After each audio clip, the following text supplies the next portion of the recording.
अस्सलामु अलैकुम वरहमतुल्लाहि वबरकातुहू। मुहतरम नाज़रीन किराम, उम्मीद है कि आप खैरियत से होंगे।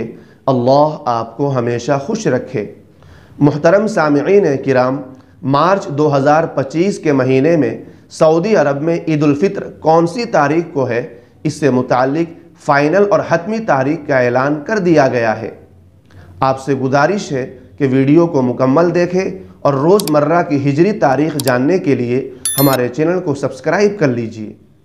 सामिईन मोहतरम, माहिर फ़लकियात मौलाना समीरुद्दीन साहब कासमी दामत बरकातुहुम ने ईद उल फित्र के चाँद के ताल्लुक़ से वीडियो जारी करके ये ऐलान किया है कि सऊदी अरब में ईद का चाँद 29 मार्च 2025 बरोज़ शनिचर को नज़र आएगा।